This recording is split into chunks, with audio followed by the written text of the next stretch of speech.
अस्सलामु अलैकुम वरहमतुल्लाहि वबरकातुह। आज हम जिस मौजू पर गुफ्तगू करने जा रहे हैं वो भी इस वक्त का मुल्क का बहुत ही संजीदा और हसास मौजू है और हमारे मुल्क के तमाम बाशिंदों के लिए इंतहाई अहमियत का हामिल है।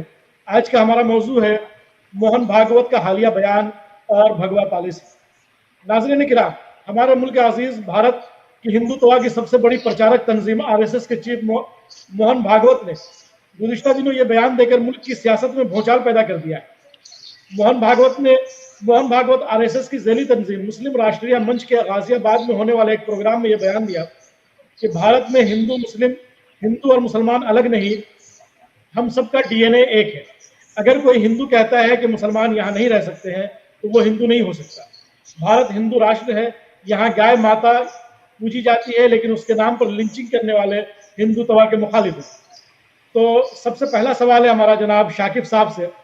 मैं शाकिब साहब का अपने प्रोग्राम में एक बार दिल की गहराइयों से इस्तकबाल करता हूं और उनके सामने अपना ये सवाल रखता हूं कि मोहन भागवत ने अपने बयान में बैक वक्त कई बातें कही हैं। उनमें से एक अहम बात यह है कि हिंदू मुसलमान का DNA एक है। इस बयान को किस नज़रिए से देखते हैं और DNA से क्या मतलब है, जनाब शाकिब साहब? अस्सलाम वालेकुम। वालेकुम सलाम व रहमतुल्लाहि। ये देश हमारा जो है संविधान के बुनियाद पर, संविधानी वैल्यूज के बुनियाद पर चलेगा। DNA, RNA, साइटोप्लाज्म इसके बुनियाद पर नहीं चलेगा। यहाँ कोई भी DNA का, कोई भी RNA का बाशिंदा आकर इस देश में जी सकता है, जो इस देश के संविधान पर भरोसा रखता है, जो इस देश के निजामिया पर भरोसा रखता है। तो हम लोग इधर DNA, RNA की बात करेंगे, साइटोप्लाज्म की बात करेंगे। ये सब जो है लोगों को भटकाने के लिए, लोगों को जो है कंफ्यूज करने के लिए कोई बातें हैं।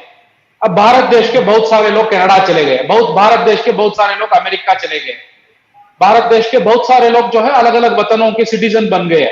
अगर अमेरिका का ये कोई लीडर आकर वो कहेगा कि आपका DNA में, आपके RNA में फर्क है, तो हम और आप एक नहीं है, ये हम और आप जो है एक साथ जी नहीं सकते हैं, ऐसा वतन नहीं चलता। हम लोग जो है एक सिविलाइज्ड डेमोक्रेटिक सेटअप में अभी जी रहे हैं। इधर सिविलाइज्ड डेमोक्रेटिक सेटअप में संविधान है, संवैधानिक हुकूक है, वो संवैधानिक हुकूक वतने चलते हैं और हम उसको माने हैं। हिंदुस्तानी मुसलमान उसको मानकर है, हिंदुस्तानी हिंदू उसको मानकर है, हिंदुस्तान के पूरे लोग उसको मानकर है। ही मानेगा वो इस देश का जो है सिटीजन बनकर पूरे हुकूक के साथ नहीं जी सकता है। उसको जो है उसको एजुकेट करना पड़ेगा, वरना उसको जो है जेल भेजना पड़ेगा। ऐसा ही वतन चलेगा। इसके अलावा ये DNA, RNA की जो बातें हैं, ये RSS के लोग जो है ये बड़े, इसके पीछे बहुत बड़ी कॉन्स्पिरेसी है। मैं उस पर आऊंगा, आप वक्त देंगे तो मैं अभी ही बोलना है तो मैं उस पर बोलूंगा। जी आप बोल दें। क्या मैं अभी बोल सकता हूं? जी बोल दें। देखिए, RSS के लोगों का एक बहुत बड़ा प्रॉब्लम है। वो जो है उनको मालूम है कि हम आर्य ब्राह्मण है, हम बाहर से आए हुए हैं और बाहर से आकर हम इस देश पे जो है नफरत पे, साजिश के बुनियाद पर, खून खराबे के बुनियाद पर इस देश पे जो है हम लोग राज करते हुए बैठे हैं। तो ये इंफीरियरिटी कॉम्प्लेक्स जो है इनको घोटते रहती है। ये इंफीरियरिटी कॉम्प्लेक्स इनका बहुत बड़ा प्रॉब्लम है और ये इंफीरियरिटी कॉम्प्लेक्स के वजह से जो है ये अलग अलग बातों को जो है लोगों के दरमियान में डालते हैं। ये जो बातों में एक बात ये है कि हमारा और आपका DNA एक है, हम साथ में जी सकते हैं, हम ऐसा है, हम वैसा है। क्योंकि कभी भी पावर में बैठने के लिए लोगों को भटकाते रखना है, लोगों को जो है अलग अलग बातों में डिवाइड करके रखना है। ये और रिसोर्सेस का जो सरमाया है, उसका कैपिटल को जो है अपने हाथों में रखना है। तो उसके लिए ये DNA, RNA की बात आती है। पॉपुलर फ्रंट ऑफ इंडिया में ना हम आर्य ब्राह्मण की जो ये बात को मानते हैं, ना हम जो है DNA, RNA की बात मानते हैं, हम ये कोई बात को मानते नहीं। हम जो है citizen of India, he deserves equal rights in the true spirit of the constitution of India. यही बात को हम लोग मानते हैं और यही बात का हम प्रचार करते हैं। मोहन भागवत जी ने अपने बयान में ये भी कहा है कि जो लोग ये कहते हैं कि मुसलमान भारत में नहीं रह सकता, वो हिंदू नहीं हो सकता है। भारत एक हिंदू राष्ट्र है, 2019 के इलेक्शन से पहले भी भागवत जी ने इसी तरह का एक बयान दिया था कि सब कुछ बदल सकता है, लेकिन भारत एक हिंदू राष्ट्र है, ये नहीं बदल सकता। तो एक जमहूरी और सेकुलर मुल्क को हिंदू राष्ट्र कैसे कह सकते हैं? क्या ये भारत के आइन के खिलाफ नहीं है? जी शाकिब साहब। ये एक एमआरएम बोलकर एक संगठन के एक प्रोग्राम में आकर मोहन भागवत ने ऐसा बात करके गया। एमआरएम क्या है? एमआरएम जो है एक पेड चंद मुसलमान जो लोग हैं जिनको लेकर मुस्लिम समुदाय में एक कंफ्यूजन क्रिएट करके एक आरएसएस के बारे में एक सॉफ्ट कॉर्नर और मुस्लिम समुदाय के अंदर ही एक कंफ्यूजन पैदा होना है, मुस्लिम समुदाय जो है उनके अंदर लड़ते रहना है, ऐसा एक किस्म का एक संगठन को वो लोग आरएसएस के लोग बनाए। ये हमारा एक कंफ्यूजन वाला एक संगठन है। अब इस संगठन के प्रोग्राम में आकर ये बात हुई थी। पहले इंडियन मुस्लिम एक होमोजीनियस सोसाइटी नहीं है, we are an heterogeneous society. बहुत सारा लैंग्वेजेस है, हमारे अंदर कल्चरल डिफरेंसेस है, ये सब है, बहुत सारे स्कूल ऑफ थॉट्स है, ये सब है। मगर इंडिया के मुसलमानों में 0.1% मुस्लिम भी नहीं रहेंगे जिसको यह शक है कि आरएसएस मुसलमानों का दुश्मन नहीं है। ये 0.1% भी नहीं रहेंगे। इस मामले में हिंदुस्तानी मुसलमान जो है होमोजीनियस है। ये आरएसएस के लोग आकर कितना भी मेहनत करे, पत्थर पे जाकर, पहाड़ पे जाकर अपने सिर को मारने का एक एग्जाम्पल है। इससे कुछ होने वाला नहीं है, इससे कुछ होने वाला नहीं है। आकर उधर डीएनए आरएनए की बातें, हम हिंदू राष्ट्र है, हिंदू राष्ट्र क्या? हिंदू राष्ट्र कौन आपको हिंदू राष्ट्र बनने देगा? ये कैसा हिंदू राष्ट्र आप बना लेंगे? जिस देश में 25 करोड़ मुसलमान है, जिस देश में तकरीबन 3.5-4 करोड़ ईसाई है, ये क्या बकवास हिंदू राष्ट्र ये बातें हैं? ये देश जो है सबका है, सबका रहेगा, ये बातें ये हम लोग करना ही नहीं है। ये लैंग्वेज आरएसएस की लैंग्वेज है, इसको हम लोग, ये हमारे अंदर इसका इंटॉलरेंस है। We are intolerant to all this things, हम सुन ही नहीं सकते ये बातें। बहरहाल ये मोहन भागवत जो है, ये आरएसएस का एक इमेज मैनेजमेंट, एक परसेप्शन मैनेजमेंट का एक कोशिश चलते रहता है। देखो मैं आपको एक एग्जाम्पल बोलूंगा। आरएसएस के लोग आज भी अक्यूज्ड है देश के पिता महात्मा गांधी के कत्ल में, मगर आरएसएस के लोग अभी तक उसको खुल के नहीं मानते हम लोग उसको कत्ल किए बोलकर, नहीं मानते। ये कंटिन्यूस तकरीबन 70 इयर्स का एक इमेज मैनेजमेंट है आरएसएस का। मगर अपने इंटरनल प्रोग्राम्स में बोलेंगे कि हम क्यों मारे, क्या है इसके पीछे, हमारा मकसद क्या था, ये सब बोलेंगे। मगर एक्सटर्नल जब आता है, पब्लिक डोमेन में जब आता है, कुछ और बोलेंगे।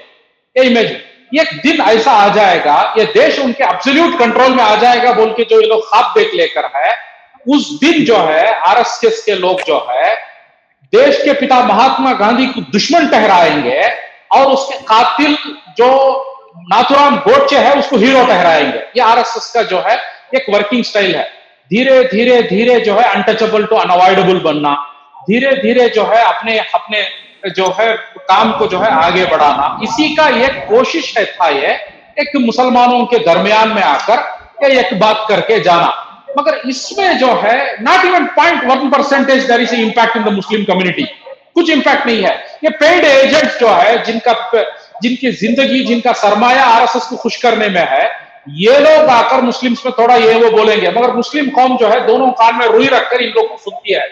ये कुछ नहीं है, क्योंकि उनको मालूम है ये लोग पेड एजेंट्स है, इनसे इनको भरोसा करेंगे तो कसाई पे बकरा भरोसा करना, उसका मतलब है ये कोई भरोसा नहीं करेगा मुसलमानों में, ईसाइयों में, इस देश का एक बहुत बड़ा सेक्युलर स्पेक्ट्रम में कोई भरोसा नहीं करेगा।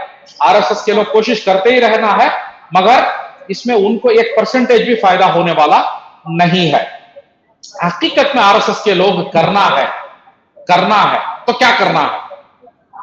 हकीकत में करना है तो पहले अपना आरएसएस का जो नफरत का सिस्टम, अपना जो कंस्पिरेसी का जो सिस्टम, साजिश वाला जो सिस्टम, अपना जो ऐसा सिस्टम को बनाए जिसमें अपने 90 साल की मेहनत के वजह से, 90 साल की साजिश के वजह से इस देश में लाखों करोड़ों लोगों को आप बनाने में ये लोग कामयाब हो गए। जो लोग जो है मुसलमानों की नुकसान में, बर्बादी में अपनी खुशी को ढूंढते हैं, जो लोग जो है मुसलमानों के खून में, मुसलमानों के जो बर्बादी में, उनकी तबाही में अपना जो है इत्मीनान को ढूंढते हैं, ऐसे लोगों को ये लोग बनाने में कामयाब हुए। इसको रोकना है, ये करना है तो ये पहले ये करना है, तो तब जो है ये इनका जो है रियल कुछ बात बनेगी। ये लोग क्या करके रख दिया इस देश के पब्लिक में, एक नफरत को ऐसा बना के रखे, उनको उनके मकसद को, उनके डिमांड्स को पूरा करने में उनकी खुशी नहीं है। उनको मुसलमान के डिमांड्स को, मुसलमान की जरूरत को, मुसलमान की संवैधानिक हक को, उनके ह्यूमन राइट्स को रोकने में उनको खुशी है। ऐसी एक कौम को बनाने में ये लोग कामयाब हो गए। आलमी सतह में भी हम लोग देख सकते हैं, देश के मामले में भी हम लोग देख सकते हैं, एक ऐसी एक अंधी कौम को, नफरत वाली, एक साजिश वाली एक कम्युनिटी को ये लोग बनाए जिसकी खुशी सिर्फ मुसलमानों की नुकसान में, मुसलमानों की बर्बादी में है।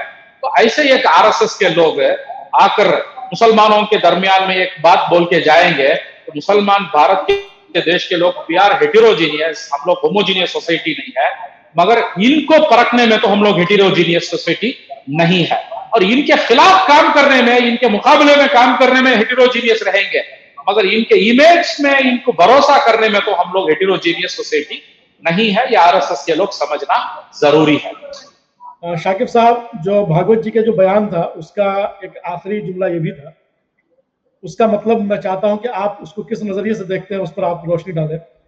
भागवत जी ने कहा था कि अगले इंतखाबात में मुसलमानों के वोट हासिल करने की ये एक्सरसाइज नहीं है, क्योंकि हमारा इंतखाबी सियासत से कोई लेना देना नहीं, ये साख बेहतर करने की भी कोई एक्सरसाइज नहीं, संघ को साख की कोई परवाह नहीं, हमारा काम सबको जोड़ना है, लिहाजा हमें रूप बदलने की जरूरत नहीं। जी शाकिब साहब, भागवत जी के इस खूबसूरत बयान पर आपका क्या कहना है?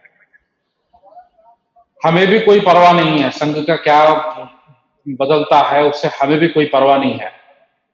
हमें इस देश में कॉन्स्टिट्यूशनल राइट्स मिलना है, हमारे हुकूक का मामला है, उतना ही हमें परवाह है।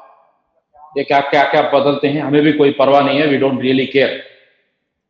बात जो है आरएसएस का जो ट्रेनिंग प्रोग्राम है, सबसे बड़ा प्रीमियम ट्रेनिंग प्रोग्राम 40 दिन का ट्रेनिंग प्रोग्राम है, जिसमें इनके बड़े बड़े प्रचारक जो बन बन के बाहर निकलते हैं, सन्यासी है, वो सब जो होता है, उस प्रोग्राम में खुद सरसंचालक बोलकर अपने आप को कहने वाले जो मोहन भागवत आके फिजिकल ट्रेनिंग देते हैं, क्योंकि मोटिवेट करने के लिए अपने कार्डर्स को।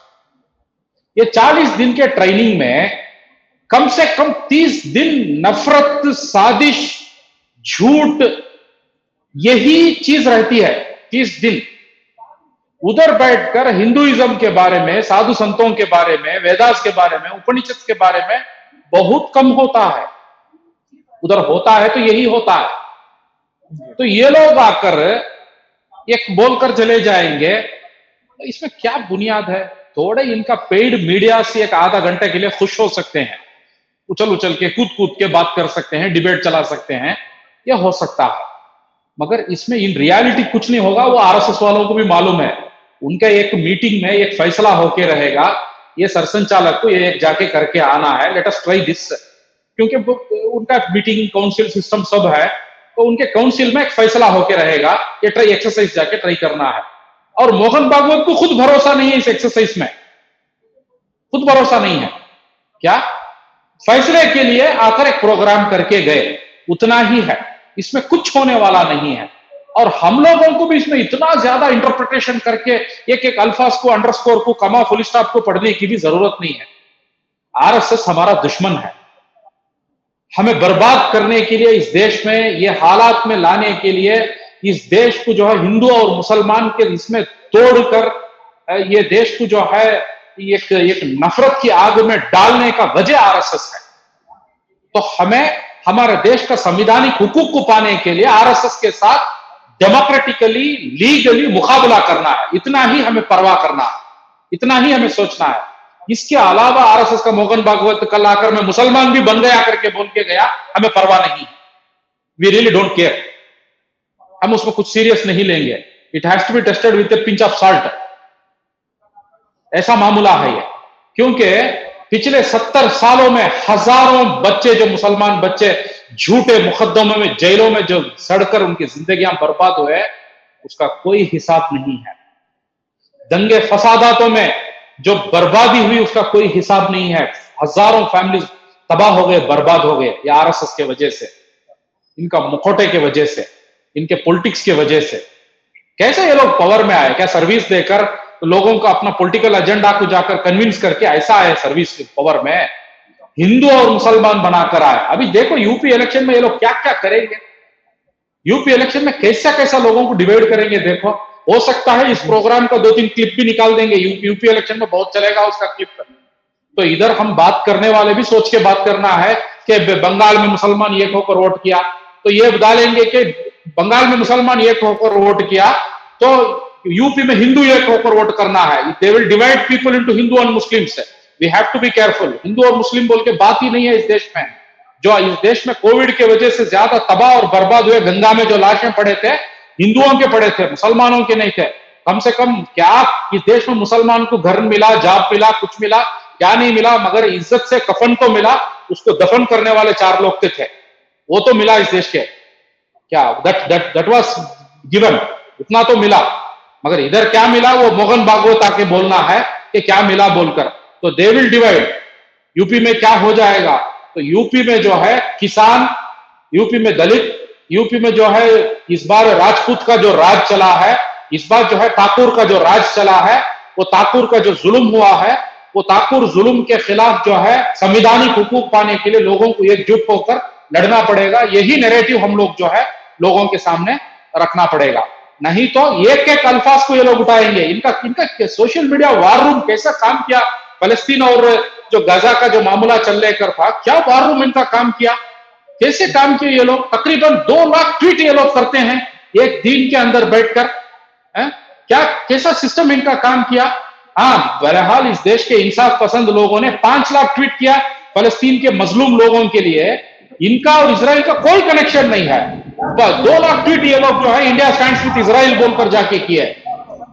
तो वैसा इनका मिशनरी काम करता है। तो एवरी वर्ड एवरीथिंग काउंट्स है। हिंदू और मुसलमान बना देंगे यूपी इलेक्शन को।